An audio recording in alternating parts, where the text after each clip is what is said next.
Hello viewers, good morning. তোমরা সকলেই খুব ভালো আছো আমি জানি, ইভেন আমিও মোটামুটি আছি। আর ভালো, যা গরম পড়েছে না, মনে হচ্ছে এই গরমে কিছু খাই না, কিছু বানাই না, রান্নাঘরে আসি। কিন্তু কি করব বলো, পেট তো কথা শুনবে না। তো এখানে এসে ভাত, ডাল, পাতলা করে ডাল, একটু আলু মাখা, পরে একটু বেগুন ভাজা করে নিয়েছিলাম। গরমের শরীর তো ডিহাইড্রেট হয়ে যাচ্ছে, তো মা সকালবেলা অফিসে যাওয়ার সময় না অল্প একটু বাতাসা ভিজিয়ে জলটা ফ্রিজে রেখে গেছিলো। তো সেই জলটা একটু খেয়ে নেবার, সত্যি কথা বলতে না এই জলটা খেয়ে না অনেকটা শরীরে রিলিফ পাওয়া যাচ্ছে। আর একটু বাতাসা ভিজিয়ে রেখে দিচ্ছি, কারণ দাদা অফিস থেকে বাড়ি আসবে, মাও আজকে চলে আসবে। আজকে যেহেতু শনিবার, সবাই 2-2:30টার মধ্যে ঢুকে যাবে। ওনারা এসে একটু খেতে পারবে। এটা খেলে না পেটটাও ঠান্ডা থাকে। তো তোমরাও বাড়িতে না চেষ্টা করো এটা খাওয়ার।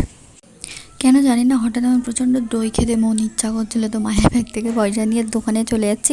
আর না ভাবলাম যে আসার সময় না ছাতাটা নেবো, কিন্তু এখন দেখি রোদ্দুরের তাপটা একটু কম রয়েছে। তো এখানে দই টই নিয়ে তারপর বাড়ি চলে গেলাম। সো আজকের ব্লগটা এখানে শেষ করছি, দেখা হচ্ছে নেক্সট একটা ব্লগে।